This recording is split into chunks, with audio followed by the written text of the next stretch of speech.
And the topic tonight is how world bankers are destroying America. And they are. Evil people in high places. He's going to be exposing that. He is a major and a chaplain in the Army Reserves, and he's been on active duty for 10 years. He's going to tell you how these world bankers are forming a global bank to control food, clothing, shelter, water, electricity, and they actually force stock market crashes and corporations and citizens into debt. They cause Americans to become slaves of European bankers. Help me welcome Dr. James Linzey. Thank you, Dr. Stan Johnson. God bless you. A real honor to be here this evening.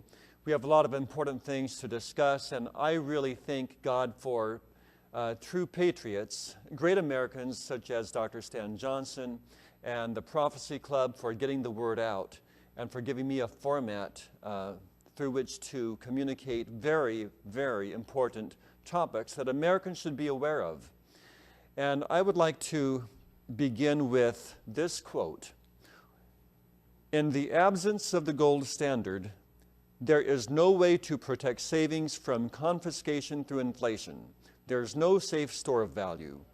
If there were, the government would have to make its holding illegal, as was done in the case of gold.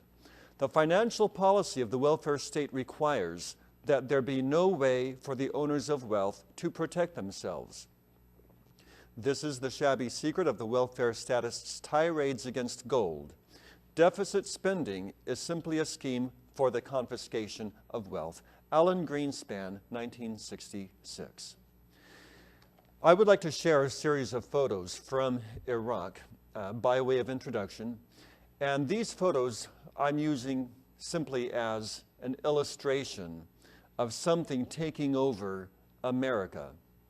Now, while you view these photos, I will be asking a series of questions and making a series of comments only to get you thinking about certain issues as the world bankers are taking over America. First photo. Here's a sandstorm, 26 April of this year in Al-Assad, Iraq. There's a wall of sand traveling at 60 miles per hour coming toward this military installation that we have. Iraq experiences 911 like this often. Iraqis are used to it. Should U.S. military personnel be in Iraq? Is there an ethical connection between Operation Iraqi Freedom and 911? Why are U.S. military personnel in Iraq? Is Operation Iraqi Freedom breaking the back of the middle class? Our presence in Iraq costs the American middle class $8.5 billion per day. Why does the Federal Reserve Corporation want us in Iraq? What do they want? Who determines foreign policy? The Council on Foreign Relations, the Federal Reserve System, and who pays? Why? $1.2 trillion in U.S. gold was shipped abroad recently. It belonged to you. Congress bankrupted the U.S. Treasury in 1933 and gave all your gold to the Federal Reserve System. We're heading toward a global bank as soon as the Federal Reserve System owns your assets. The U.S. has been conquered. Americans don't realize it. God be with you. Now I'd like to present the sources that are used in the research for the presentation tonight. A landmark decision in the Daily Eagle, Gary Allen, None Dare Call It Conspiracy, Susan B. Anthony, interview with John E. Tremaine, the China Price, a special report, Peter Cook, What Banks Don't Want You to Know, Sheldon Emery, Billions for Bankers, Debts for the People. Fraser and Beeston, The Brotherhood and the Manipulation of Society. Global Diffusion of Plant Biotechnology. Edward Griffin, Understanding the Game from the Creature from Jekyll Island. Henry Mark Holzer, How Americans Lost Their Right to Own God and Became Criminals in the Process.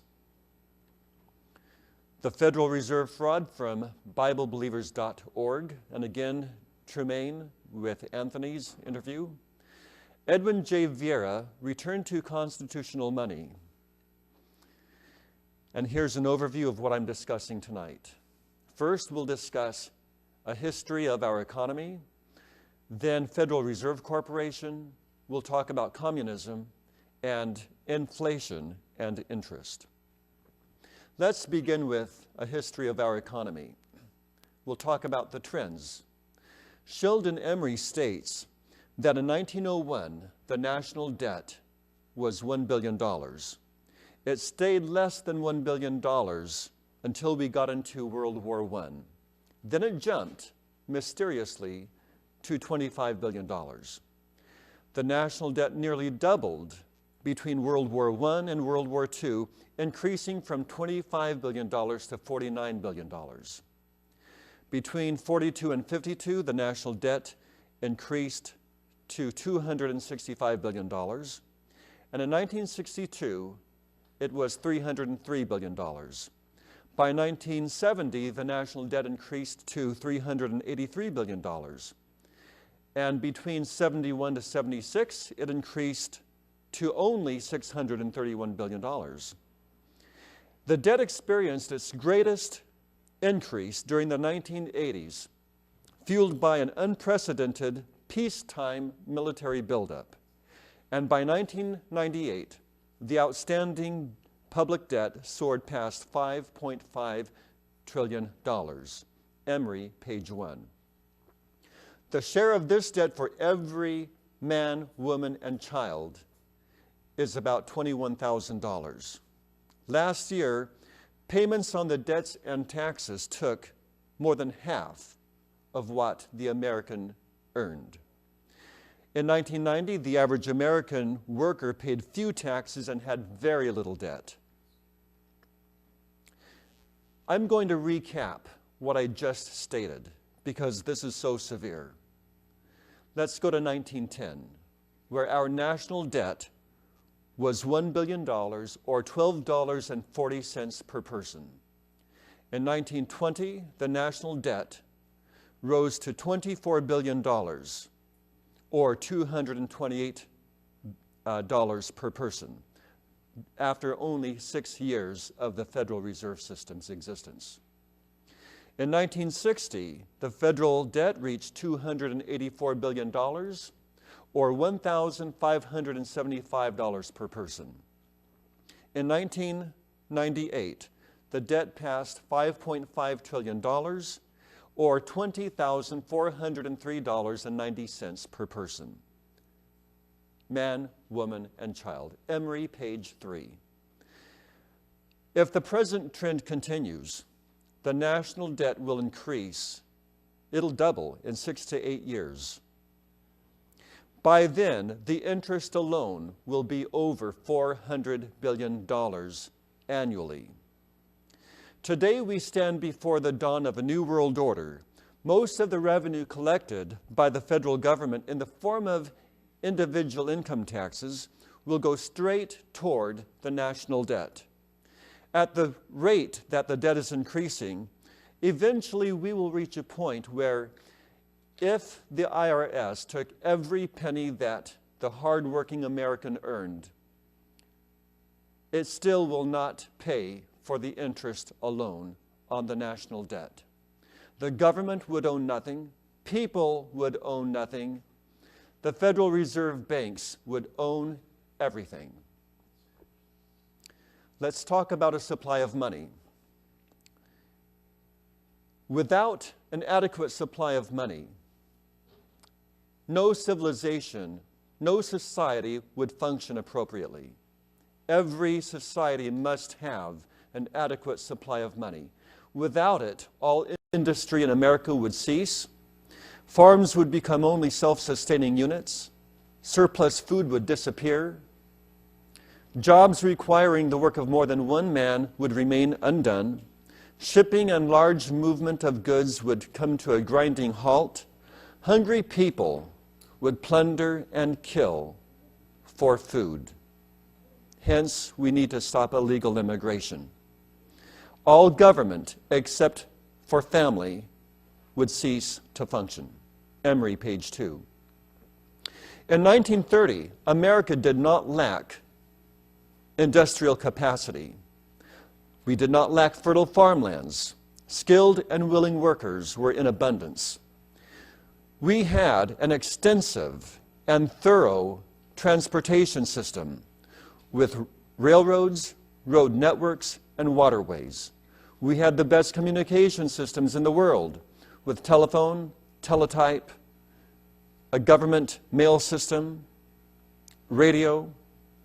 In the 1930s, America lacked only one thing: an adequate supply of money to carry on trade and commerce.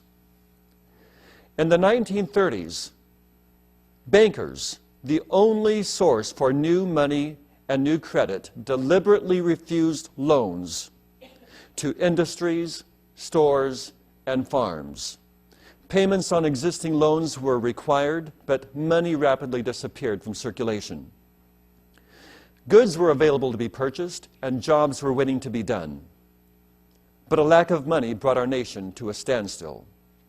Thus, the United States of America was put in a depression, and bankers took possession of hundreds of thousands of farms, stores, houses. The people were told that times were tough and money was short. But these excuses are not enough to account for the millions of people who lost their life savings and their houses to pay off the greedy, evil bankers. Let's give you more of a background of what went on. World War II ended the Depression. The same bankers who had no loans for peacetime food and clothing suddenly had billions of dollars to loan for wartime army barracks and uniforms. With the sudden increase in money, people were hired, farms sold their produce, factories went to 2 shifts, mines reopened. The Depression was over. Many things are blamed for the Depression, but the truth is that a lack of money began the Depression, and an adequate supply of money ended the Depression. When we can see the disastrous results of an artificially created shortage of money, we can better understand why our founding fathers insisted on placing the power to create money and the power to control it only in the hands of Congress. The founding fathers believed that all citizens should share in the profits of the country, and therefore the federal government should be the creator of money. Since the federal Congress was the only legislative branch subject to the people at the ballot box, it was the only safe depository of so much profit and power. The founding fathers wrote out simply, Congress shall have the power to coin money and regulate the value thereof. Prior to 1913, America had been a powerful and prosperous nation. But in December of 1913, Congress passed what has become known as the Federal Reserve Act. It simply authorized the establishment of the Federal Reserve Corporation, run by a board of directors, the Federal Reserve Board. The act divided the United States into 12 federal districts. This law completely removed from Congress the right to create money or to have any control over its creation, and the law gave those functions to the Federal Reserve Corporation. The propaganda claimed that it would remove money from politics and prevent a boom and bust economy from hurting the citizens. Can you believe that? And then we run into the Depression. In the same year, the IRS and the federal income tax was created. The people were not told, and most still do not know, that the Federal Reserve Corporation is a private corporation run by bankers, and therefore is operated for the financial gain of the bankers, not for the good of the people. As I said, the IRS and the income tax was created the same year. The IRS's purpose was to take money from the people, redistribution of wealth, so that the government could pay its debts to the federal bankers. How did the United States become controlled by such economic interests? Griffin's premise is that historically, the only means by which a government has been able to subjugate a people to the government is through war. War is used to make the masses put up with all kinds of taxation, privation, any kind of hardship without complaint. Open war may not work, but there are several forms of war. And the typical war system may need to be replaced because it might be very difficult to make all the nations of the world agree to disarm and be disciplined by a world army, a condition we call peace. And you're glad to hear this, aren't you? Notice, though, that there are different ways to control a people. 3 types of conquest. First, you've got conquest by war, conquest by religion, and conquest by economics. In conquest by war, this method usually fails because, for some odd, unknown reason, captives hate their captors. Can you understand that? And they rise up and they overthrow their captors.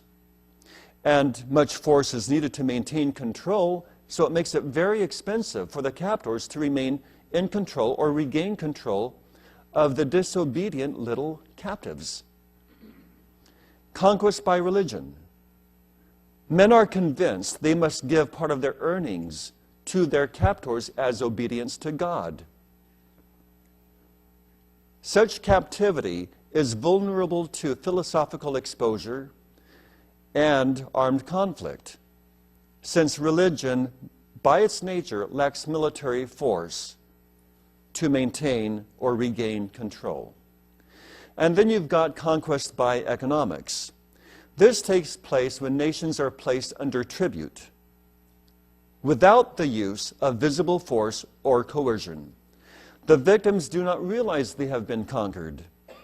Tributes collected from them in the form of legal debt and taxes. And they believe they're paying it for their own good or for protection from some enemy. Their captors become their benefactors and protectors. Option number 3 is the slowest conquest to impose, and it is often quite longest lasting, since the captives do not see any military force being used against them. And their religion is left more or less intact. They get to have free speech and travel, and they get to participate in elections for their dictators.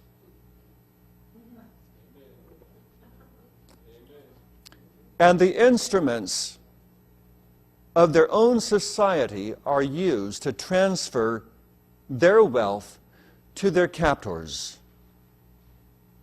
And they don't realize they are conquered. The Federal Reserve System uses the methods of economic situations to conquer Americans. The Federal Reserve System is not part of the government. Most people think that the Federal Reserve banks are a branch of the U.S. government. It is not. The Federal Reserve Bank is a private company. And today, the Federal Reserve controls and profits by printing money through the U.S. Treasury, regulating its value. The interest on that money is collected by the Federal Reserve, not by the government, and gives us the national debt. The Federal Reserve banking system collects billions of dollars annually and distributes the profits to its shareholders. The Congress gave the Federal Reserve the right to print money through the U.S. Treasury at no interest to the Federal Reserve. The Federal Reserve creates money from nothing and loans it back to the Americans through the banks and charges interest on our currency. The Federal Reserve also buys government debt with money printed on printing presses and charges U.S. taxpayers interest on that money. Who actually owns the Federal Reserve Corporation? Who owns the central banks, the Federal Reserve banks? The ownership of the central banks is as follows: the Rothschild Bank of London, Warburg Bank of Hamburg, Rothschild Bank of Berlin, Lehman Brothers of New York, Lazard Brothers of Paris, Kuhn Loeb Bank of New York, Israel Mosesif Banks of Italy, Goldman and Sachs of New York, Warburg Bank of Amsterdam, and Chase Manhattan Bank of New York. These banks are connected to the London banking house, which ultimately controls the Federal Reserve Corporation. In fact, to show that what I said is not imagination, not make-believe, the Rothschilds on their own website state that they've been the international force in international banking. The Rothschilds they have a major interest in OPEC and the oil industry. They own and control the gold markets, lock, stock, and barrel. Let's talk about debt, beginning with deficit, something that you have a need to know. If the government runs a deficit, the Federal Reserve prints dollars through the U.S. Treasury, buys the debt, and the dollars are circulated into the economy. In 1992, taxpayers paid the Federal Reserve banking system $286 billion in interest on debt the Federal Reserve purchased by printing money virtually cost-free. Doesn't that make you happy? 40% of our personal federal income tax goes to pay this interest. The Federal Reserve's books are not open to the public. Congress has yet to audit the Federal Reserve System. The Federal Reserve Board and the Federal Reserve banks, acting together, are a private credit monopoly. No body of men is more entrenched in power than the arrogant credit monopoly controlling the Federal Reserve Corporation and the Federal Reserve banks. Our people's money, to the tune of $1,200 billion in gold, was shipped abroad recently to redeem Federal Reserve notes and to pay other debts. You see, my friends, they won't redeem your Federal Reserve notes, but they'll redeem the Federal Reserve notes, our money, that's in the hands of foreigners, and give them the gold, not you. That's how much they love us. The greater part of our monetary stock has been shipped abroad to finance our competitors all around the world, their militaries, our enemies' militaries, technology, computer systems, everything, their infrastructures of their countries. Why should the Federal Reserve Board and the Federal Reserve banks be permitted to finance our competitors? And why aren't the American people informed about such expenditures? I believe that we have a right to know. If the media is truly unbiased, independent and thorough, why haven't they discussed all these issues with the public? Currently, half the states have at least a grassroots effort to abolish the Federal Reserve System, but they get no media exposure. Do you know why? Because the Federal Reserve banks own major stock in the major media, and if the major media disagrees with them, then the bankers threaten to call in the loans arbitrarily. Rockefeller also controls the Council on Foreign Relations, whose sole purpose is to stimulate interest in foreign affairs and a new world order. Most major newscasters belong to the Council on Foreign Relations. The CFR controls many major newspapers and magazines around the United States and around the world. We American people are just as much slaves on a personal level as our government is to the international bankers. We keep on using the very tools that they put before our noses to enslave us. Credit cards. Credit cards imprison us. You see, we're no longer willing to save up to buy something. We have to have it right now. After all, we're Americans, and we're God's people, so God will supply, so let's go do it on credit. This does not make sense, my friends. The government has made it very easy to have what we want when we want it. It's called credit. And it seems very strange that in a land with so much wealth, 2% of the population owns their own homes. 60% have 3 credit cards used to the max, and 1% own their automobiles with no debt. I at least fit into that category with an old beat-up Ford. Let's talk about money reform. Dr. Edwin J. Vieira, attorney at law, specializing in constitutional law. He's the director for the National Alliance for Constitutional Money, gave an address in Denver, Colorado, and he spoke to the National Coalition to Reform Money and Taxes. And he clarified that there is no necessary connection between tax reform and money reform. There might be all kinds of desirable political and policy connections, but no necessary connection. He talked about good tax, good money, bad money. There's no necessary connection. In other words, you can have a good money system, such as constitutional money, gold and silver, which is commodity money, and a bad tax system, or vice versa. You can have constitutional money and the federal income tax run essentially as a gross receipts tax. No necessary connection. So fixing a problem in one area won't necessarily fix a problem in the other area. You can have tax reform all you want, but if the money system is not corrected, we will still be enslaved to the satanic Illuminati world bankers. And Dr. Vieira asks, what is the major problem with money reform? It is ignorance, he says. Apathy and fear come into play because people are apathetic. They don't care to do anything. They think Jesus will come. They're going to get raptured first. I'm not going to debate the rapture here, but they just think they're going to get out of it. Let all other Christians around the world go through persecution, but by God, we're Americans. We ain't going through it. Now, when I start getting angry, I start talking Texan. So you just have to excuse that. I spent about 7 years in the wonderful nation of Texas and really enjoyed it. I just felt like the lid came off my horizon because the sky was so big, and I really liked it.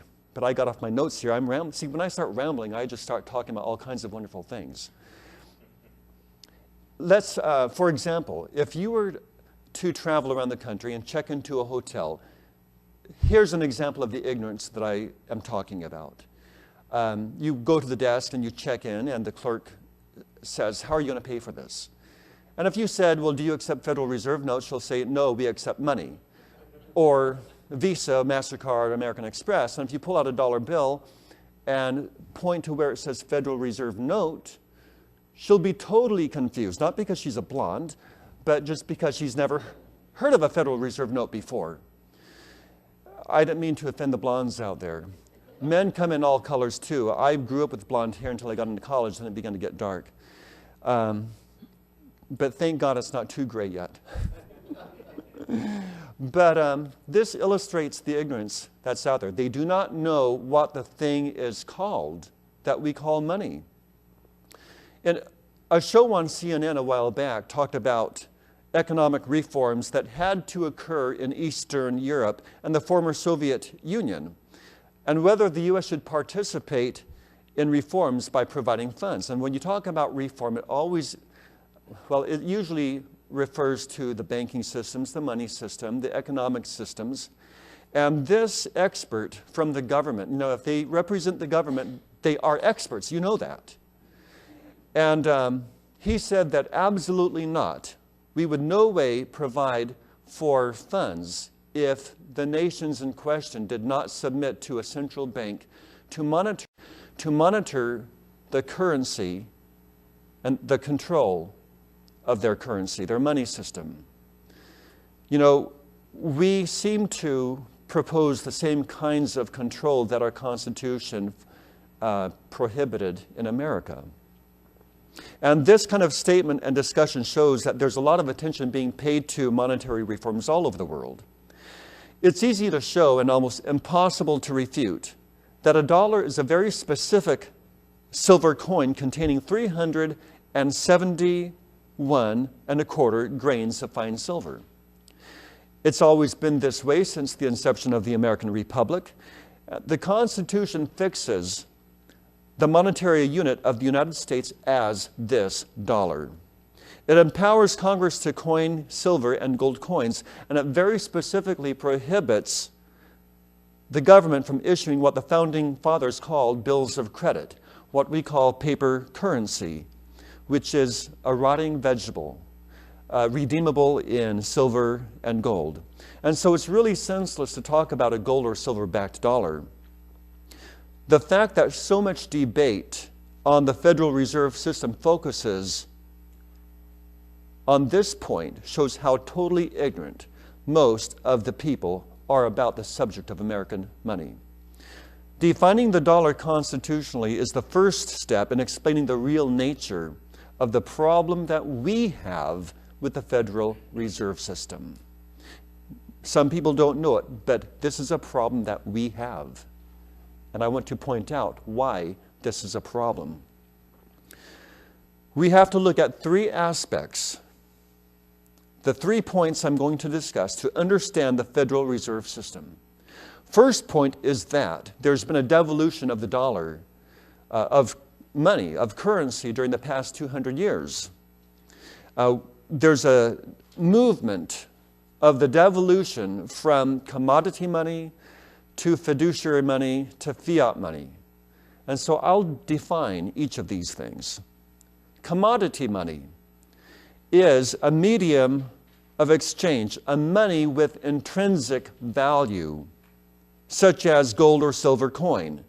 In the case of commodity money, the actual commodity, the silver or the gold, is both the medium of exchange and the standard of value, the unit of prices. The supply of commodity money is self-limited because of the cost of mining, refining, and bringing into the mints. So the key terms are, it's a money of intrinsic value, and it is self-limited. Fiduciary money is a medium of exchange composed of some intrinsically valueless substance, typically paper, a rotting vegetable currency, which the issuer promises to redeem in commodity money, silver or gold. It is called a promissory note because there's a promise to pay in commodity money. An example would be a note which is backed by gold or silver reserves in a bank. The note is a promise to pay in commodity money and therefore represents something of real value. Private banknotes and government treasury notes are fiduciary monies in general circulation. The paper promise to pay is the medium of day-to-day exchange. The actual money and the ultimate standard of value remains the promised medium of payment, which is the silver and gold coins. The supply of fiduciary money is also self-limited because it requires payment in gold or silver. So the units of fiduciary money has to be equal to the units of commodity money available. If we have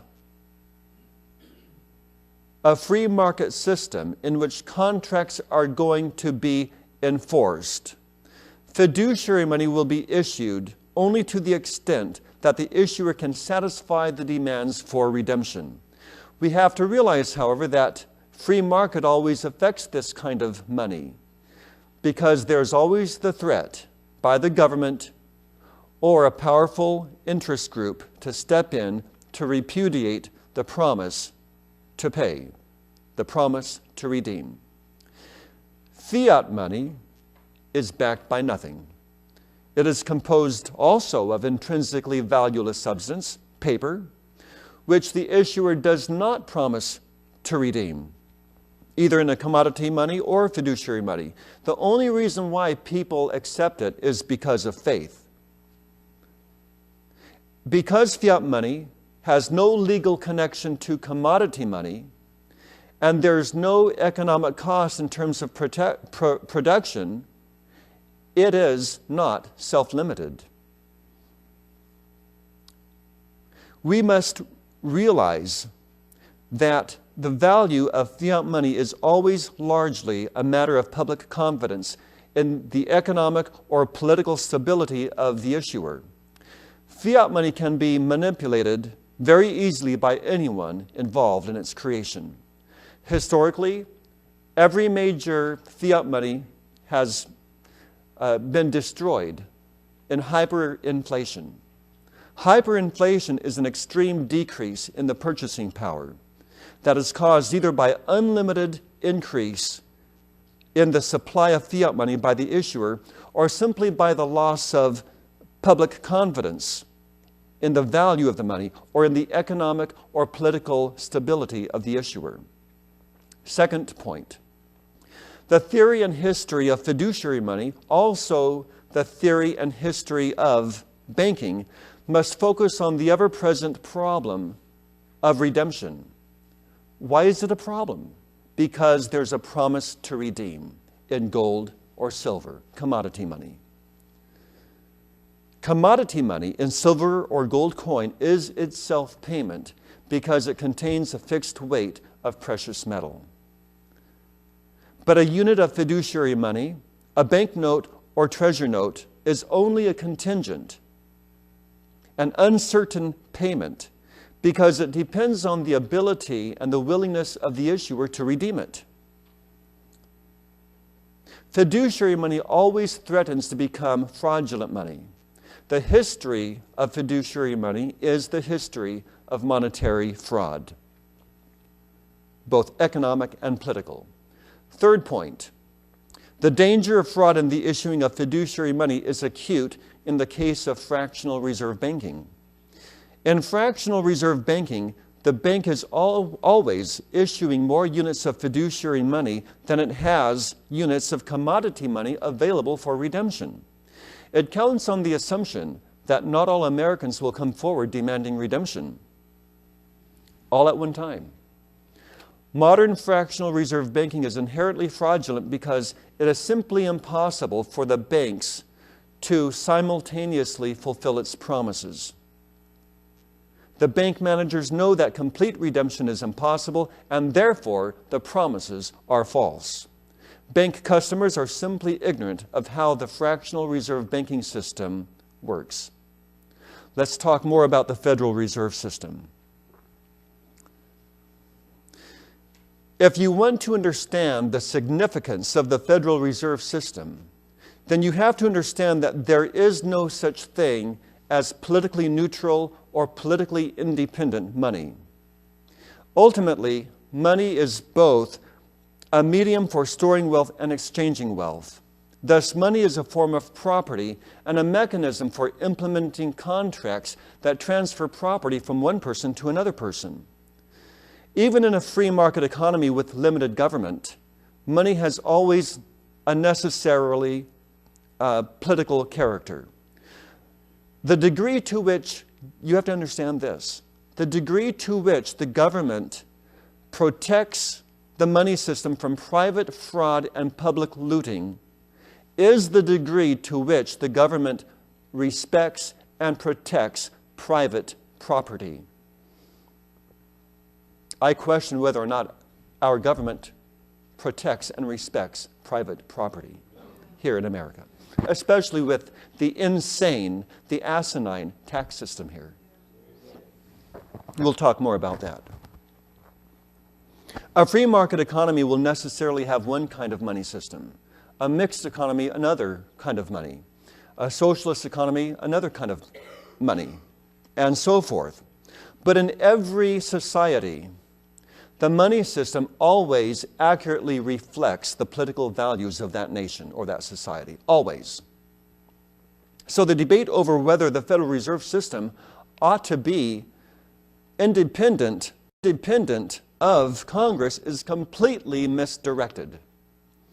Originally, the Constitution made our money independent of all electoral politics by fixing the monetary unit as the dollar, by outlawing bills of credit, and by allowing only silver and gold for payment in personal contracts to operate as legal tender. Instead of making money politically independent or politically neutral, the Constitution actually settled on one political formula, a money of intrinsic value. The creation of the Federal Reserve System in 1913 did not make Federal Reserve notes politically independent or politically neutral. It merely changed the political character of the money system by empowering a small, non-elected, self-styled experts and private bankers to control the Federal Reserve notes and the supply thereof, the interest rates, and all other monetary and banking phenomena.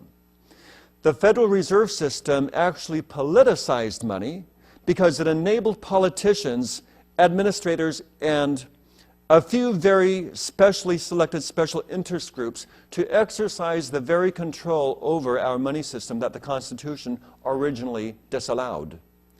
Although control of the monetary and banking system has serious political significance, apologists for the Federal Reserve System have been extremely successful in keeping the monetary and banking system issues from the agendas of both major political parties, political candidates, and anyone else in the political arena. As a result, there is no public political discussion on these issues anymore in our society. There is no serious political movement now to propose the immediate restoration of our constitutional money system. No serious political movement demands that all paper currency of private banks be true fiduciary monies.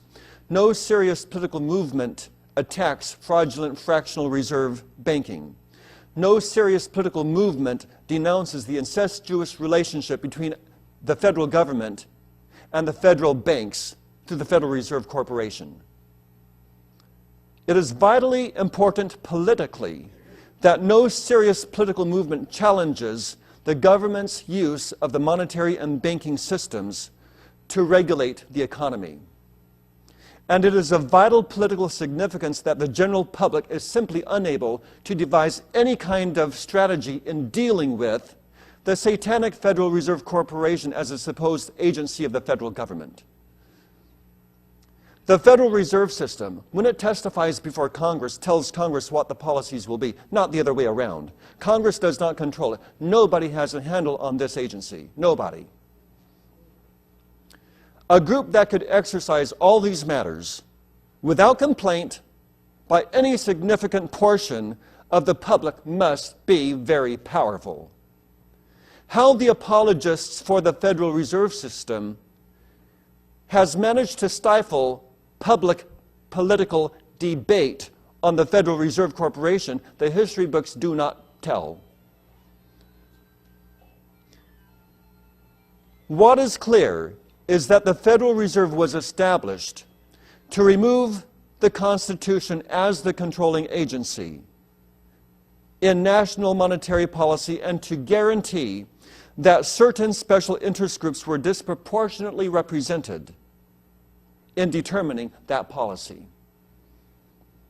The result of these things is what we call a monopoly, the setting up of a monopoly. Let's talk about levels of the Federal Reserve System. First level, we could describe the Federal Reserve System as a tool for stabilizing the inherently fraudulent fractional reserve banking system. The purpose of the Federal Reserve System is not necessarily to do what the banks want, but to do what they need. For example, if we have a regime of commodity money, the way we were established under our republic, then the bankers employ the inherently fraudulent fractional reserve system. They expand the supply of fiduciary money banknotes and their demand currencies beyond the supply of commodity money available. And this has two effects. Number one, it allows the banks to give out more loans because they printed up more money artificially, backed by nothing, and thereby increases their profits. And number two, it enables all the holders of this fiduciary money to be unknowing partners with the federal banks in all those excessive loans and spreading the risks of these loans throughout society. The supply of fiduciary money is limited by the possibility of bankruptcy. Lots of people coming forward and demanding redemption. If such a thing happened, the banks would go bankrupt. So what do? The bankers then would go out and support legislation that is designed to insulate the fractional reserve banking system from threats. You see, they are threatened. They are extremely timid and very insecure. They're afraid of us. So they've got to insulate it through legislation. Their political cronies do the work. And they would use propaganda to con the public into believing that the banks were sound through so-called deposit insurance schemes. And they say things like, the government will pay. If we fail, the government will pay. Well, my friends, I'm here to tell you that since the federal government does not own the Federal Reserve Corporation, it is the people who will pay. And yet they don't know it. Second level. Bankers ask the government to authorize what used to be called suspension of specie payments. That means the bankers simply refuse to fulfill their promises to redeem the fiduciary notes with commodity money. And this refusal allows the bankers to stay in business even though they are bankrupt. Suspension of specie payments are a key indicator of the breakdown of the free market economy because they are a governmentally allowed repudiation of the promise to pay. A repudiation of contracts. Third level, to prevent bank runs then, the bankers lobby for government permission to repudiate their fiduciary monies totally. They want to convert fiduciary money into fiat money. There is no problem about bank runs then because there's nothing they have to redeem. Nothing. This action usually requires the government to force the circulation of fiat money. They can do so by several methods. For example, the government can, one, make that money tender in payment of taxes. People have to pay their taxes. And that will force the circulation. Two, declare that money legal tender for all debts. And three, outlaw contracts that are payable in any other form of money, especially commodity money. In the mid-1930s, that's precisely what the government did in that banking crisis. They turned Federal Reserve notes into fiat money, at least in respect to gold coins. These steps would substitute the taxpayer as ultimate guarantors of the fiat money instead of the banks and the banks' shareholders, all those banks that I listed off. And in return for this action, the banks would have to agree to do two things. One, they would agree to monetize the public debt, that is to buy government securities for duly created fiat money, enabling the government to use fiat money as an instrument of taxation. And two, they would agree to cooperate in some type of cartel or self-regulatory scheme to control the expansion of the supply of this fiat money within limits that maintain public confidence. In other words, the government and the banks agree to divide the amount that can be looted from the general public by manipulation of the money supply. They would agree to do so that the system would not collapse and public would not see that they are the ones paying the bills. Let's talk more about the fractional reserve banking system. Those agreements explain the fractional reserve banking scheme. It's a conspiracy between the Federal Reserve banks and political officials, public officials that you vote for, to take money from the American people. The Federal Reserve is simply a very elaborate and complicated device that's been set up to accomplish these ends in a very highly deceptive way. The Federal Reserve System was begun in response to the collapse of fractional banking at the local level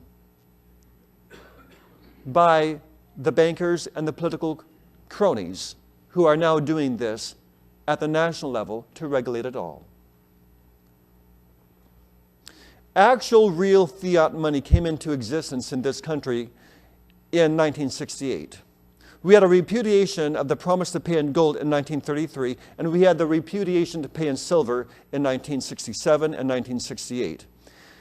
And so it was not until 1968, June, that we really had a true fiat currency for the first time in the Federal Reserve note. Since then, we have seen a geometrically accelerating breakdown in the monetary and banking systems in America.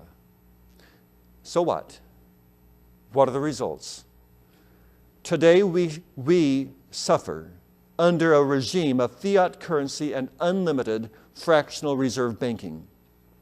The Federal Reserve plays a vital but simple role. The public confidence in the monetary banking system weakens because of the effect of the overexpansion of the fiat money. Fiat money follows the same path: expansion, expansion, expansion. And the wonderful Federal Reserve Corporation steps in to restore confidence. Isn't that nice? By what they call fighting inflation. They're going to fight for you.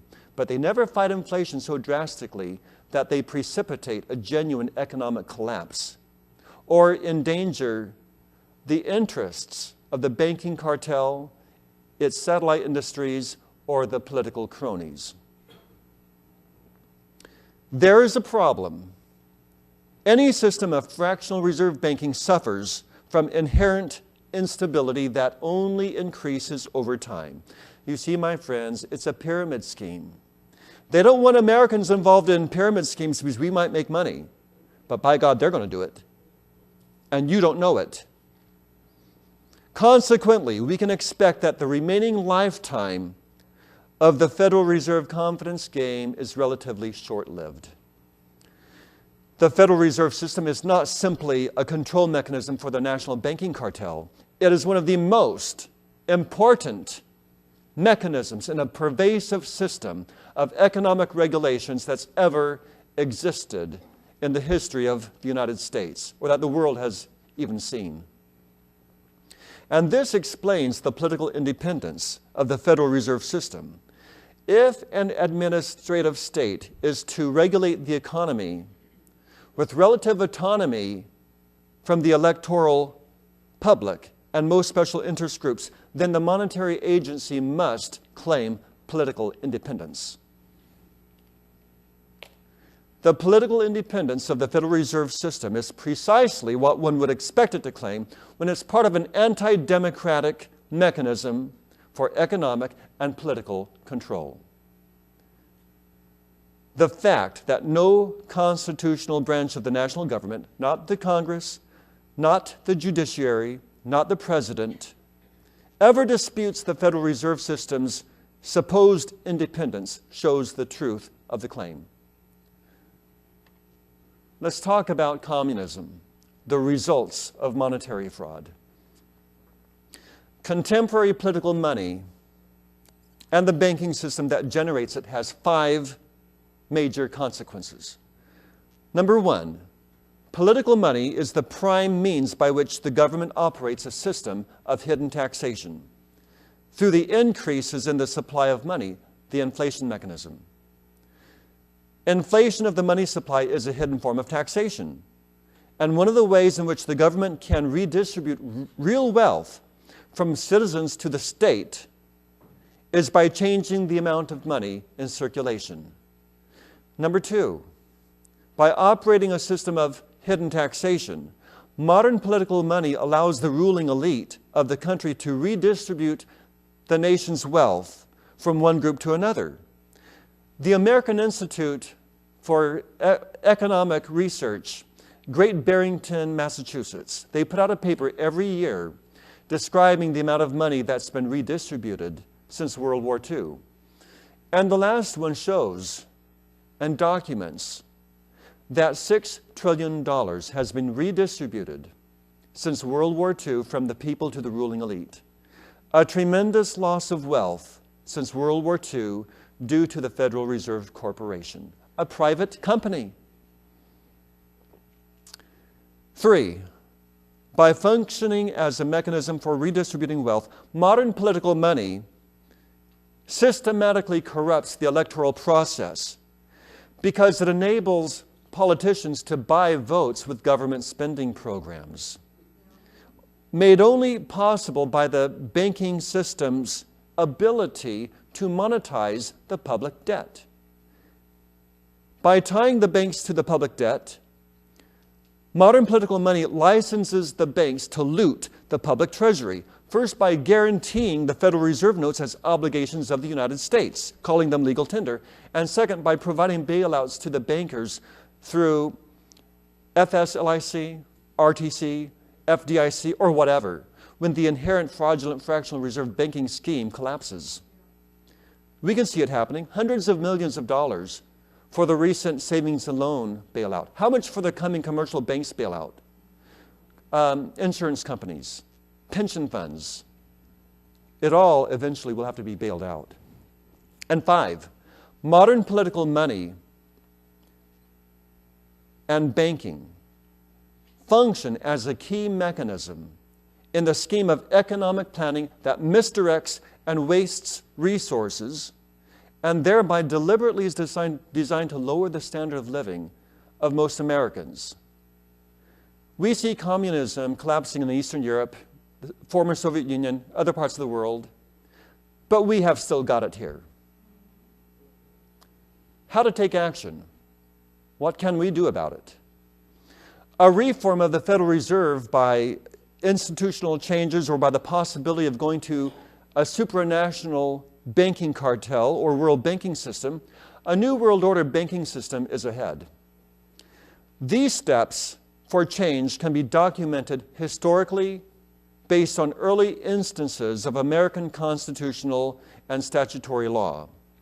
We must follow these steps to bring the United States monetary system back into conformance with constitutional law. First, we have to declare unconstitutional the Federal Reserve Act of 1913, the seizure of gold coin in 1933, and the outlawing in 1934 of private contracts calling for payment in gold or silver. See, we have to condemn the basic steps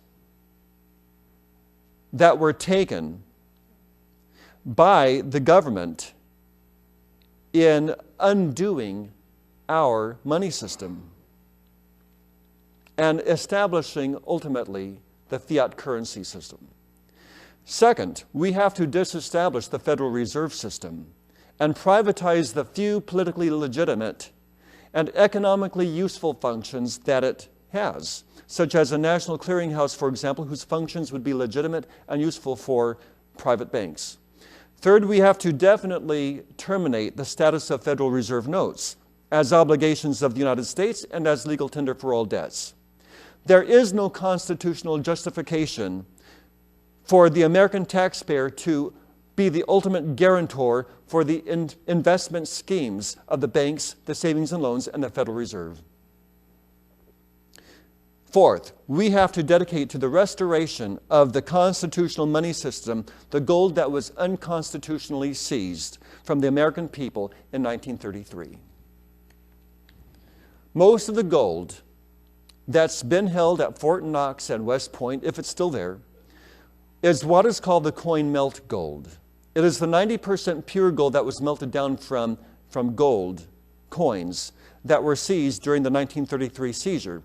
You see, the American government was involved in receiving stolen goods at the time, and it must be returned to those from whom it was taken. The sole purpose is for the restoration of our constitutional money system. We must revalue in terms of constitutional dollars all other outstanding contracts that are now payable in Federal Reserve notes. The contracts must have some real value attached to them. The real value would be their value in constitutional dollars. We must begin the free coinage of gold and silver coins, not the limited coinage done now, the American Eagle coins, for example, but coining as much gold and silver as the American people will allow to be brought into the mints. We have to adopt all the silver and gold in the world as money of the United States. What Congress did by monetizing all the gold and silver in the world instantly. Those people who talk about there not being enough gold in circulation don't know what they're talking about. It's not in circulation, and it's not treated as money because of ignorance. People will bring it out of the coffers all over the world once we start calling gold and silver money. And we must regulate the value of all those coins and prohibit the practice of fractional reserve banking schemes. This is not a visionary program. It will be very difficult politically to put this into effect, but it is not visionary because this has happened twice in American history before. It happened at the end of the War of Independence when we had the same kind of rotting vegetable currency, continental currency, the same bills of credit. There was no gold or silver in circulation at the time. The economy was prostrate. All of these steps were taken, and there was an economic recovery. Second, it happened in the South following the Civil War. The Confederate currency was destroyed. The country was in economic trouble, and we were under military occupation when these steps were taken. And they were taken in the North as well, the entire country. The currency was turned back to redeemable fiduciary currency, and there was an economic recovery. It can be done again. The only question is, do the American people have the gumption to make it happen? Not, when will the politicians make it happen? I am afraid that the politicians are bought and that the vast majority are puppets of world bankers. The world bankers being on the Federal Reserve Corporation Board of Directors. This is not an American corporation, as you've seen when I listed off the member banks. We have to make it happen. And I believe in the American people. I believe that if enough Americans are informed about these issues that I'm discussing tonight, then there will be a big enough grassroots movement that will demand media attention.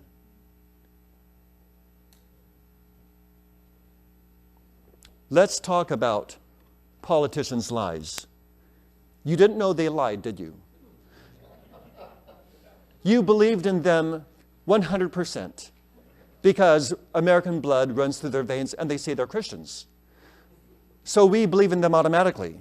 We believe they are Jesus Christ's emissaries and they are here to do nothing but good, right? Let's talk about Congress and our money. In an interview regarding income tax and government fraud with Susan B. Anthony, John E. Tremaine stated, in 1933, we now know that our government was bankrupted, and whatever gold was in the U.S. Treasury was handed over to the Federal Reserve Corporation, which is not a federal government agency. Roosevelt declared a national emergency, and the banks closed for 3 days. Let's talk about liens. Congress can extract only so much money out of our economy. If private owners become bankrupt, then the bankers will come to own all the private assets throughout America. By encouraging Congress to spend money it does not have, the government forces Congress to turn around and put liens on American labor and American private property. That's why they spend money they do not have. They do not spend money because they care about programs for you. The programs aren't for you anyway. They are simply tools to bankrupt the middle class. If you want to see the future of America, look at Mexico. They did the same dastardly thing to Mexico as they're doing to the United States now. Brussels, Belgium is the center of the hub of the banking syndicate, and that hub is, of course, loaning large sums of money to governments all over the world and to the Congress of the United States. It's like this. The more collateral I have, the more I can borrow from banks and the more I can secure. Governments are securing their international debt by putting liens on the persons and property of their citizens. Think of it very simply like this. A person goes to the department store and says to the clerk, I want that refrigerator, deliver it to me tomorrow, and send Willie Brown the bill. Next day, Willie Brown gets the bill and says, what's this? I didn't order this. Well, you see, the person who ordered the refrigerator is the federal government. The department store is the Federal Reserve Corporation, and the American people is Willie Brown. We don't order these goods, and they're not used for our purpose. But we pay the tab.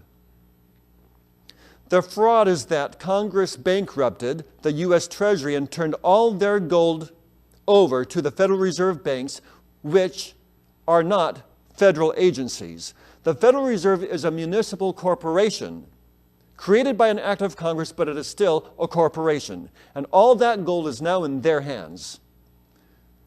Let's talk about manipulation. We have a manipulated economy. The Federal Reserve manipulates the economy to cause inflation by controlling the money supply and interest rates. Inflation puts a tremendous pressure on the middle class to turn all their assets over to the banks to finance food, clothing, electricity, water, the basics of life. You see, in the eyes of the Federal Reserve Corporation, the bankers and their political cronies, the American people are groundhogs paying ground rent for subsistence. The Federal Reserve is a very demonic organization, and it is no wonder that land has gotten to be so expensive. It is no wonder that labor has gotten to be so expensive. While they transfer a great deal of wealth out of the hands of the middle class and into the hands of the ruling elite. It is systematically designed to do that. It is not happening by coincidence. The report of the Peter Grace Commission documented in writing with proof that the individual income tax revenues that are collected and extracted by the IRS are not going to pay for government services.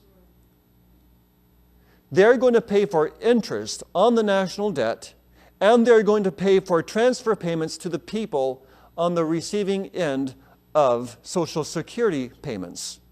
Money's being taken out of the economy and transferred elsewhere, either into Social Security beneficiaries or into the private stockholders of the Federal Reserve Corporation. How much interest are the American people paying on $5 to $6 trillion, which the national debt is approaching? They admit that it's approaching $6 trillion, but it's more likely to be around $18 trillion. And you know, this is besides the $26 trillion that Americans owe on credit cards, car loans, mortgages, and those kind of things. But people are paying $400 billion annually to discharge interest alone on the national debt that they have accrued.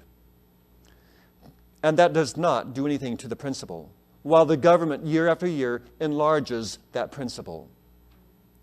Congress was responsible for passing the Federal Reserve Act in the first place, and their allowing it to remain on the books will bankrupt the assets of all the private Americans. We have to do something about it.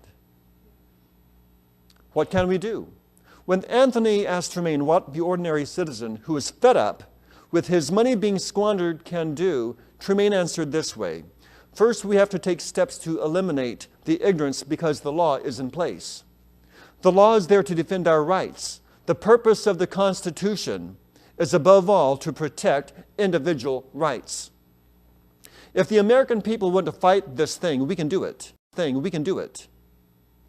First, by understanding the law, and then pointing out to people in government that they are violating the law by forcefully extracting what is a voluntary system of taxation. Congress is chained to the Constitution, and they are chained to Thomas Jefferson's words. And he said that they cannot forcefully extract what is a voluntary system of taxation. They cannot go out and forcibly extract our voluntary participation in their third-party debt scheme and do so lawfully. How does it work? Well, Trumaine said, the Congress can always turn to the Federal Reserve System to bail out their deficit. If the deficit happens to skyrocket because Americans didn't send in enough taxes, Congress can always turn to the Federal Reserve System, as they've been doing all along, to borrow more money into circulation. And they turn around and they try to extract that much more in interest from the American taxpayer. It does not put the American government in economic distress. It puts the American people in economic distress. The system has a built-in safety valve. Congress can turn around and borrow more Federal Reserve notes by creating bonds. Well, how does that work? Congress takes in X amount of dollars every year through income tax, excise taxes, and corporate taxes. But there's always a shortfall because they like to spend $300 billion a year or $400 billion a year, whether we like it or not. They simply like to do it because they have greedy guts. So there's always a shortfall. It's more than what they take in. So they get printing presses. They put ink on paper. They call them bonds, and they float those bonds on the market. And they hope that Americans will buy them up. Some Americans have enough money to buy bonds issued by the Treasury. Those who do sit on a piece of paper which is supposed to pay so much interest. But there's not enough slack money in the economy for all private, wage-earning, hard-working Americans to buy up all these bonds every year. So what does Congress do? They march across the street to the Federal Reserve Corporation. And they say, Federal Reserve, we have extra bonds. Will you buy these bonds from us? And the Federal Reserve agrees to do so. But the Federal Reserve also stipulates the amount of interest that they will charge. Congress has to take the deal because there's nobody else on the face of the planet with this kind of money. The Federal Reserve is sitting on the largest concentration of money on the planet that's ever been accumulated. So it doesn't mind billing Congress over and over again. The Federal Reserve is doing this to every country on the planet. Congress takes the deal because it has to balance the budget. So the bonds go into the vaults of the Federal Reserve. The Bureau of Printing and Engraving then prints out the equivalent number of Federal Reserve notes because they bought the bonds. The Federal Reserve notes are not the property of the U.S. Treasury. They are the property of the Federal Reserve System. But Congress injects these notes into the economy by using them to pay the salaries for congressmen, senators, the president, janitors, GIs, military officers, anyone on their payroll, and now the money is put into the economy. Let's talk about globalization. That's where we're headed with all this. Let's talk about inflation. If the Federal Reserve puts money into the economy like this, if the money supply grows faster than the aggregate sum of goods and services exchanged in the economy, then we have inflation. Higher prices is not the cause of inflation. Higher prices is the effect of inflation. Inflation is defined to be a disproportionate increase in the money supply relative to the quantity of goods and services exchanged. That means there's more money out there. People are willing to pay higher prices to outbid other buyers, and therefore prices increase. How then do we prevent inflation if the government continues to put more money into the economy? We must do something that will bring money out of the economy, to pull the money out. This is where the IRS comes in. They are a collection agency, sometimes compared to a vacuum. The Federal Reserve pumps money into the economy and the IRS sucks it out. And the controllers are very skillfully shifting the rates of these two actions to set the waves of recession and inflation pouring through the economy. The aggregate level rises up and down, and the controllers sit back with all this money playing this big game at your and my expense. Let's talk about an international economy. Anthony asked Trumaine whether the Japanese and the Iraqis had their hands in the pot. Trumaine answered that we have an international economy. And a lot of those bonds are spread around the country and around the world. So the bondholders are not just the American middle class, not just the Federal Reserve Corporation, the Federal Reserve banks, but a lot of foreign countries as well. More and more ties are being formed with financial institutions around the world. Such ties lead to an opening for a world bank. Our new would-be world rulers, global banking, are trying to change our whole racial order, our whole social order, our whole political order, and our whole religious order. But they will not change the debt, money, economic systems with which they use to rule us. The book of Proverbs warns us that the borrower is a servant to the lender. Proverbs 22:7. American people are forced to borrow. Since the U.S. Congress has not issued continental or constitutional money since 1863, in order for the people to have money to carry on trade and commerce, they are forced to borrow the created credit of the monopoly bankers and pay them high rates of interest. That's one form of income and wealth for the bankers. The bankers have another method for drawing large sums of wealth. The bankers who control the money at the top are able to approve or disapprove of large loans to large and successful corporations. Refusal of a loan may bring about the reduction of a corporation's stock, the selling price of the stock. After the price is depressed, the banker's agents will buy large blocks of the company's stock. Then if the banker later decides to approve a multi-million-dollar loan to the company, the stock prices rise and they are sold for a profit. Today, the actual buys and sells of the corporation stock are not necessary, for the Federal Reserve Board need only announce to the newspapers an increase or decrease in their discount rate. And that sends the stocks soaring or crashing. The bankers and their agents have purchased secret or open control of many large corporations throughout America. They then force the corporation to borrow huge loans from their bank so that corporate earnings are siphoned off in the form of interest payments to the banks. Thus, the banks can make a profit even when the stock prices are depressed. Under this system, where new debt always exceeds new money, no matter how much or how little is borrowed, the total debt increasingly outstrips the money supply, the amount of money available to pay the debt. The people can never get out of debt. Let's talk about the tyranny of compound interest. When a person goes to a banker to borrow $100,000 to purchase a home or property, the bank clerk has the person agree to pay back the loan plus interest. If the interest rate is 8.25% for 30 years, I know it's high, but it's an unsecured loan and it'll serve as an illustration. The borrower must agree to pay $751.27 per month for a total of $270,456.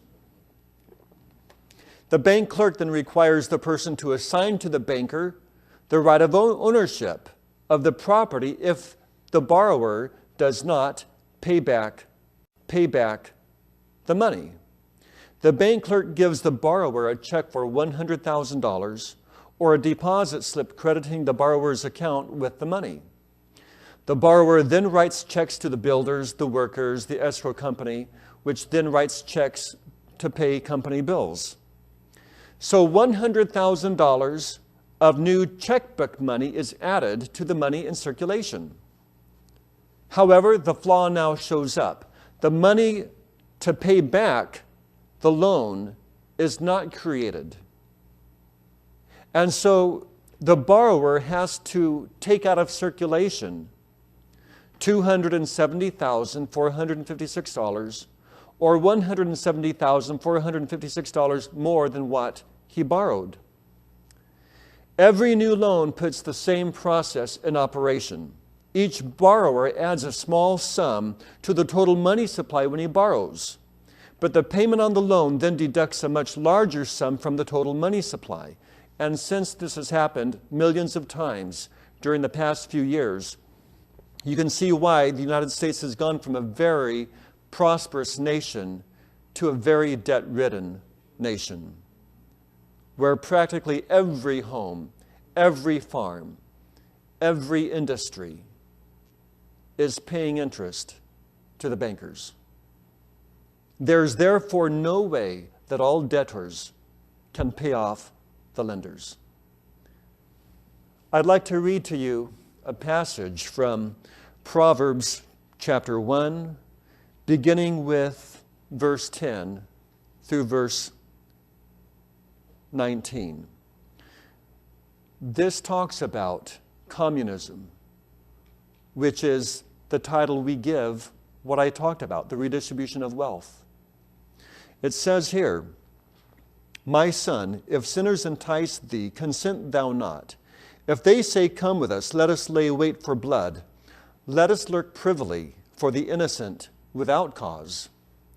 Let us swallow them up alive as the grave, and whole as those that go down into the pit. We shall find all precious substance. We shall fill our houses with spoil. Cast in thy lot among us. Let us all have one purse. My son, walk not thou in the way with them. Refrain thy foot from their path. For their feet run to evil, and make haste to shed blood. Surely in vain the net is spread in the sight of any bird, and they lay in wait for their own blood.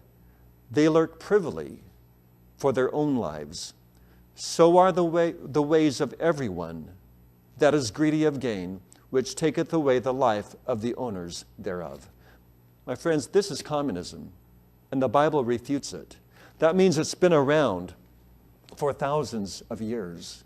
So what we have here with the Federal Reserve Corporation is nothing new. Redistribution of wealth, one purse, while people are losing their own blood for the greedy gain of the communists who so infiltrate our economic system, our banking and our monetary system. In the millions of transactions made each year, just like what I've discussed with the borrowing, the usury, the communism, very little actual currency will change hands. About 95% of all cash transactions are done in the form of check. Realize that banks must hold on site in cash only 10% of all their deposits at any given time. And that means 90% of all deposits, though they actually are held by the bank, are not present in the form of actual currency. Consequently, the banker is relatively safe to create that so-called loan by writing the check or deposit slip, not against actual money, but against your promise to pay it back. The cost to the banker is paper and ink and a few dollars of overhead for each transaction made. Let's talk about national economics. The same principles apply to national economies as well as to individual economies.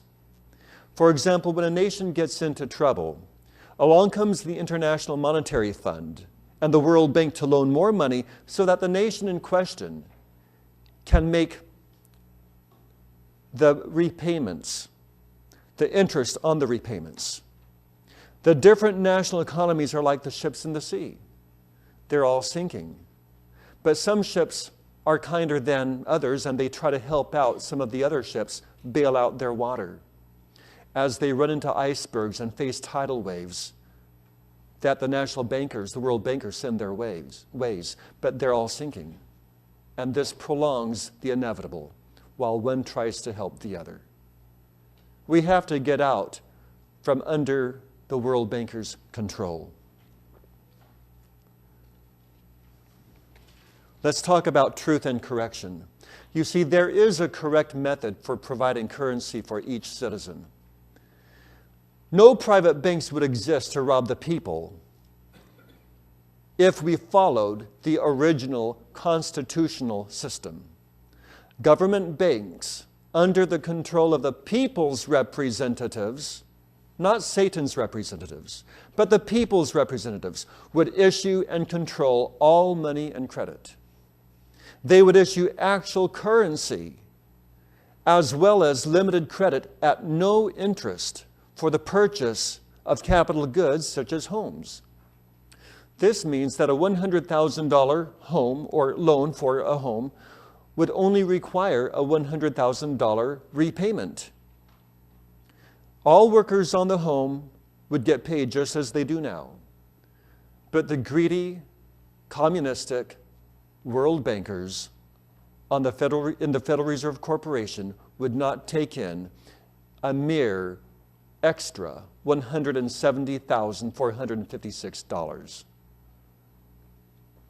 Under the present system, the extra burden of interest forces workers and businesses to demand more money for all the work and goods to pay their own ever-increasing debts and taxes. This increase in prices and wages is inflation. Bankers, politicians, and economists blame it on everything except for the real cause, the interest levied on money and debt by bankers. Emory, page 8. Inflation benefits the moneylenders since it wipes out the savings of one generation who would like to finance their next generation.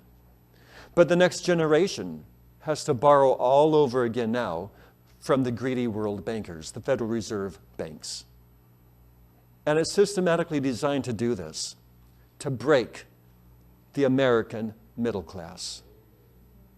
I mentioned before about Mexico's history.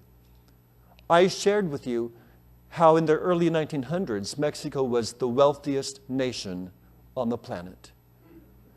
But these same greedy communistic world bankers busted Mexico's wonderful middle class. They had a thriving, beautiful middle class.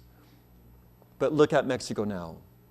When you think of Mexico, you think of dirt, the poverty, the joblessness, the crime, all the diseases and sicknesses they have, and they don't have the money they need for medical attention. And you find a tremendous persecution on the born-again Christians, even by people who call themselves religious. But it's a worldly religion that pervades Mexico. It's called humanism. And some American politicians even wrote the Humanistic Manifesto. If you want to see the future of America, look at Mexico. And yet they're trying to import that poverty to us over here. I served with the Minutemen Project in April. I was down there. I was en route from Texas, where I was on television being interviewed, and on the way back to San Diego, I went down there. And I offered a field worship service. I kept patrol from 10 p.m. to 6 in the morning. And what the Minutemen Project did, what we did was to report the illegal immigrants as they came over. And to show you the kind spirit that America has, Christian America, we even offered to feed the aliens that we caught. Well, we didn't really catch them. We reported them, but we offered food. But the liberal, disgusting, atheistic, communistic ACLU was ready to accuse the Minutemen of poisoning aliens, so we could not even feed them. That's how much the liberals just love those aliens. Don't even want them to be fed. Such hypocrisy. And we need to prevent in America what has happened, the atrocities that happened in Mexico due to the godless, evil world bankers. Remember, the Federal Reserve Corporation, this is not an American institution. These are composed of world bankers who rule the world and will increasingly take away our freedom, such as with the national ID card that has been passed, and now by 2008, we've got to have a national ID card. Thank you to the Federal Reserve Corporation. We'll talk more about that. The elimination of the interest payments and debt would be the equivalent of a 50% raise for the American hardworking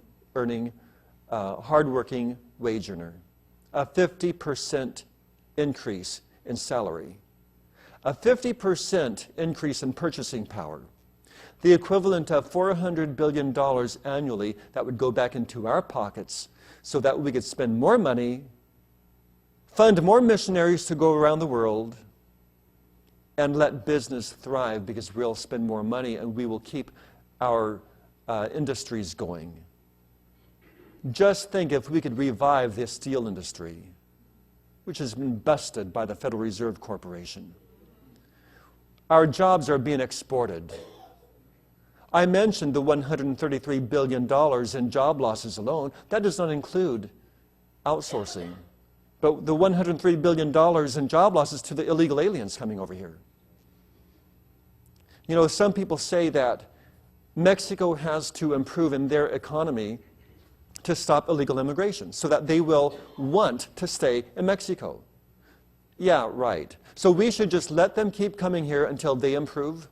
No, the same world bankers busted them. They're not going to let them improve. This is hypocrisy. These are lies. Remember, politicians lie. Amen. They will not tell you the truth. Anything to take money out of your little pockets. Yes. Let's talk about court decisions. You know, there are a few courts that are pro-American that are still left. Not very many, because most of our courts are run by activist federal judges, not constructionist judges that believe in simply interpreting the Constitution, but those who think they are lawmakers. That's not their job. But the court decisions, the Daily Eagle reported that the power of banks is stupendous, both in granting loans and arbitrarily recalling loans. Court decisions may be the beginning of the end of some of their powers. And for example, note the following decisions. A Minnesota trial court decided to hold the Federal Reserve Act unconstitutional and void. And they decided that the National Banking Act was declared that unconstitutional and void. And also a mortgage acquired by the First National Bank of Montgomery, Minnesota, along with a foreclosure and the sheriff's sale were declared void. These decisions have the effect of declaring all private mortgages on real and personal property and all U.S. and state bonds held by the Federal Reserve, national and state banks to be null and void. Upon such decisions hang the balance of enslavement and freedom for the American people, to slavery to the world's banking system. Decisions such as these are only a beginning, and most people hoped for greater results. They hoped for much more, but unfortunately time has gone by, and these decisions did not accomplish the breakthrough that many had hoped for. The system of international banking and the elite still rules. Let's talk about the effects of globalization. Business Week, December 6th, 2004, did a special report on the effects of globalization on trades, businesses, gross national product, and labor in general. The report stated trade economists are struggling to reconcile traditional theories with emerging global realities. What a struggle. In the section of the report titled End of the Big Bank Bonanza, we hear that banks are facing hurdles in their quest to boost earnings, because the hot credit card and mortgage refi business are cooling as interest rates rise and regulatory costs are rising because of new laws. The more major media sources discuss globalization, the more easily Americans will come to accept it as inevitable. As the American people get further into debt, the more necessary the global bank will seem. So the bankers are facing hurdles. I told you that the Federal Reserve banks, they're in this for their own financial gain because it's business. They're not in it for the good of the people. Don't you feel sorry for the bankers? I see some of you weeping. I see handkerchiefs coming out of your pockets because you feel so badly for these Federal Reserve communists. Let's talk about the steps toward a global bank. The steps toward a global bank are simple. Note the progression of acceptance. The World Bank, the wonderful, sympathetic World Bank that hopes for a kinder and gentler world. They lend money to finance projects in the third world to meet the needs of the multinationals. See, that's where their heart is, the multinationals. They don't care for the poor third world countries and their poverty-stricken people living on dirt. They don't care about them. They care about the needs of the multinationals. The International Monetary Fund, when poor countries get into elite-engineered financial trouble, along comes the sympathetic International Monetary Fund, World Bank. And what they do, they intervene to offer more loans, thereby increasing the debts of the third world nations, on the condition that the elite's policies are followed. My friends, this is not unconditional love. This is not God's love pouring through the international bankers. Their conditions have to be followed. And what these conditions and policies are, it includes giving up land to grow crops in order to grow luxury crops for exportation, to meet the needs of the multinationals. So they can have another castle to live in, more apple pie to eat, and sit back and play games with our money, while third worlders starve and get further into debt. Then the European Monetary Union. The move by the European Union towards a centralized bank and single currency will follow. Actually, this step has already been begun with the UK's opt-out clause from the Maastricht Treaty being overruled by another. See, there's no freedom here. Then you have the control of food. Natural agricultural seeds will be replaced with patented, genetically engineered ones. According to UN estimates, 75% of genetic diversity has been lost during the past 100 years and in England. The situation now is that third world countries must pay royalties to the multinational companies for genetically engineered seeds. I believe that this will shorten the lifespan of people who have to eat the food that grows from these genetically modified seeds. And they don't reproduce themselves, so they have to keep on buying the seeds from the multinational corporations. It's enslavement. Remember, you can't buy, you can't sell, you cannot eat unless you go along with the World Banking's mark. It's the mark of the beast. It is 666. Let's talk about understanding. Through truth, not ignorance. People of the world, people of America, we need to know the truth. The Word of God says the truth will set you free. You shall know the truth, and the truth shall set you free.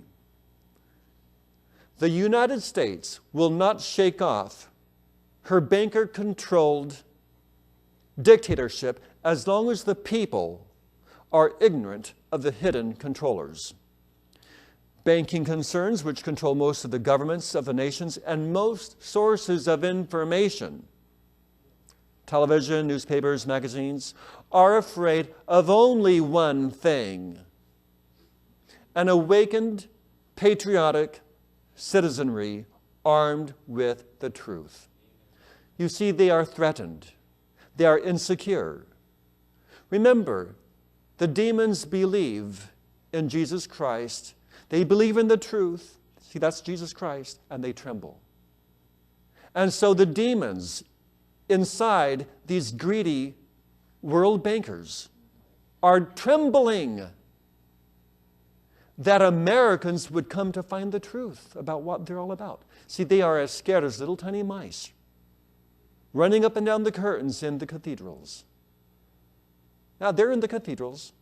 They're in the churches. They're controlling pulpits. That's how mainstream Protestantism has declined, because they invaded the churches, and the mainstream Protestant churches stopped hearing the truth. So they want to squelch the truth by taking over the church. Now, this was not in my notes, but I was inspired by God, because these are demonic, dastardly creatures from the pit of hell. And we need to stomp them out. By God, we can do it. If anybody can do it, it's the American people. Why? Because I'm ethnocentric? I might be, but that's not why. But because America was founded on the Bible, unlike any other nation. Now, some nations were founded on tyranny and dictatorships and other kinds of principles, and maybe some of them came to the truth and got freedom of religion, but we started out that way. We started out with people who had gumption, with people who had spine, with people who had the audacity to promote fighting for your freedom and having weapons, having guns, because we were rugged Americans. The rugged individualism. We fought for our farms. We fought for everything we had. And now the greedy world bankers want to take it all from us. You know, it appears that we lost the war of independence because they're here now. They're controlling us from Washington, D.C., which is controlled by the Europeans.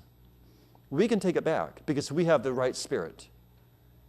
And I'm not going to spoon feed you the solutions because you won't own the solution. But if you come up with a solution on how to resolve this, then you're going to own it and you're going to do something about it. We have to come to an agreement on how to resolve this. That we, the people, we have the power constitutionally. So it's not up to politicians to spoon feed us solutions. They lie anyway. They're controlled by the world bankers. We have to come up with solutions. Anybody who's up for being voted on, remember, the opponents are controlled by the same world bankers. So you can't trust them. And the other parties that are not controlled, they're not going to get funding from our federal government to put candidates up for office, because they're not controlled. And if you vote for them, they're not going to win anyway, most likely, because all the media is in favor of the two main parties. So we're spinning our wheels. So we have to think hard and come up with a solution. But we can do it. It'll be hard, but we can do it among all peoples of the earth. I have hope in Americans. I trust Americans. And you know what? The average American is a born-again Christian believer. I don't care what the media says. A nation is what the people are, and the people are believers. I know. I talk to thousands and thousands and thousands of military folk and non-military. And most of them all believe in Jesus Christ. Now, people have problems. People are involved in drugs and whatever. But when you're poverty-stricken and politicians are pushing drugs in certain communities to destroy Christian America, maybe you can start to read between the lines, but these are still people who believe in Jesus Christ. This is a Christian nation. It's okay if countries are Muslim nations. It's okay if Israel is a Jewish nation. But it's not okay for America to be a Christian nation? No. This is a Christian nation. We have to take America back. We've got to proclaim the truth. These satanic world bankers are afraid of Americans being woken up, being patriotic, and being armed with the truth. We can do it.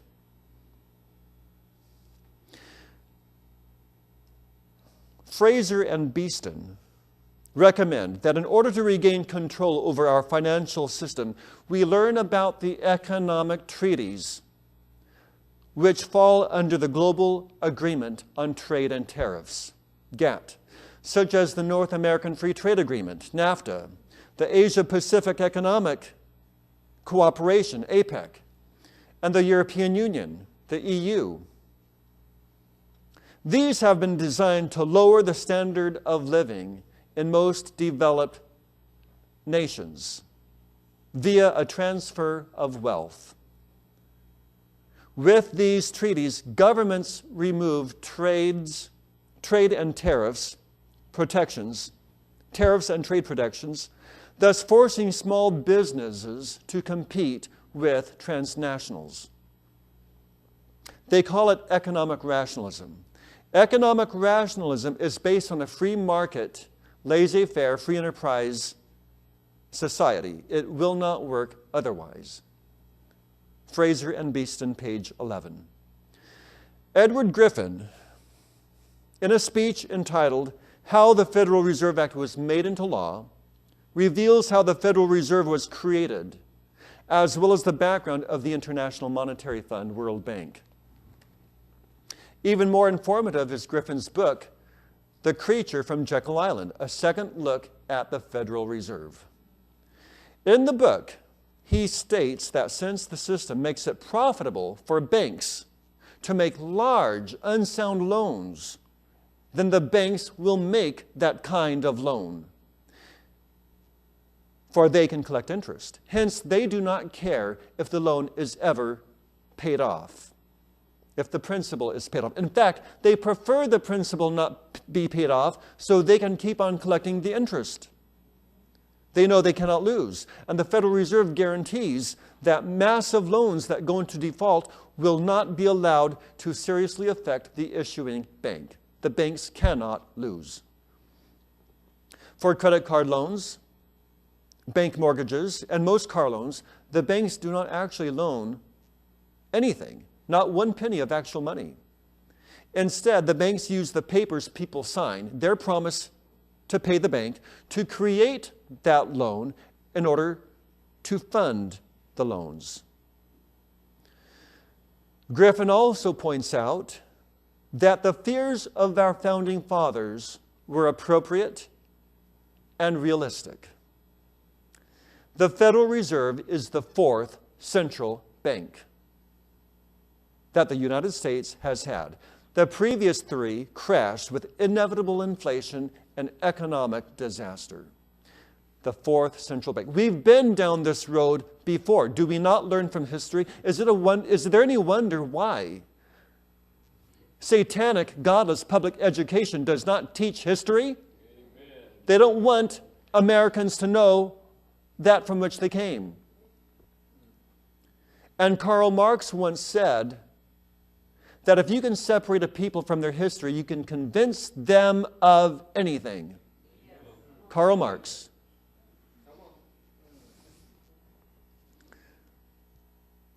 Griffin offers a realistic plan for saving our country and ourselves.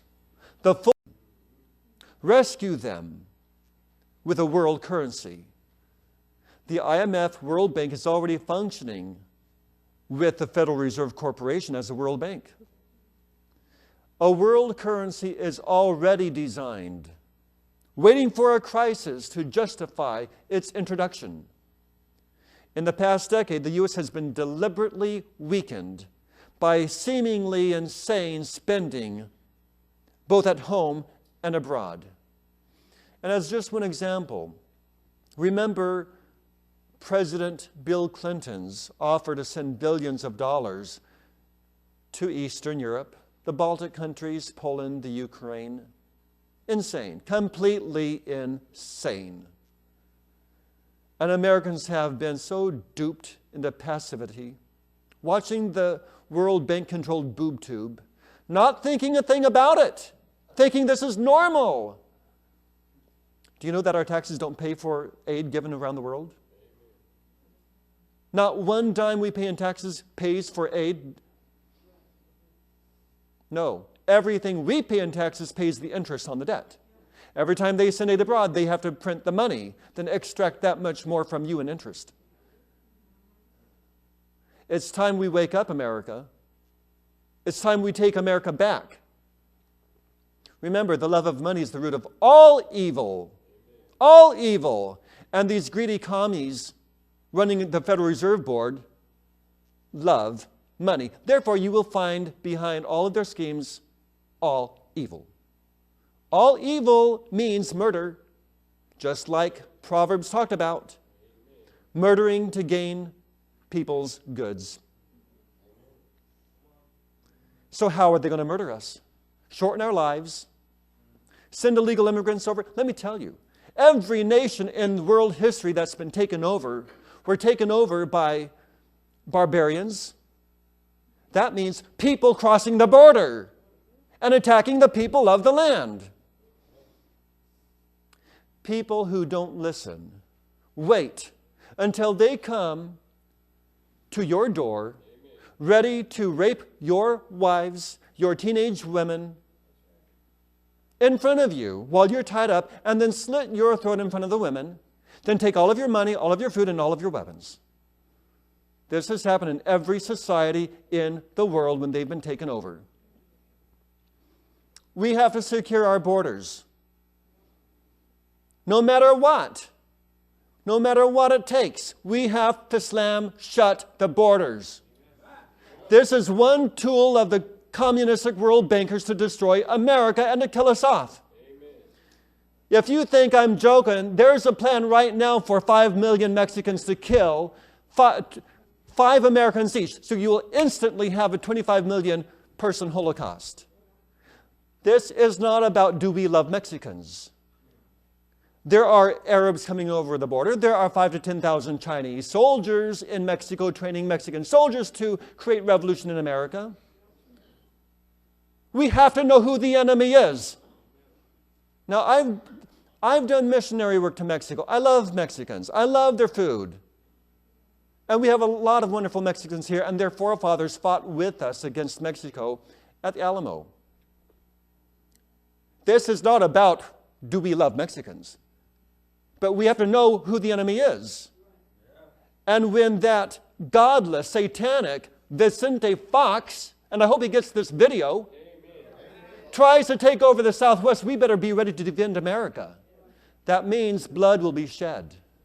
Our forefathers shed their blood for us. Are we willing to maintain our freedom by shedding our blood for our descendants? For the preservation of the greatest nation on earth that ever existed? Wake up. Get off your couches and stop eating apple pie and go to work for America's freedom for once. Let's learn history.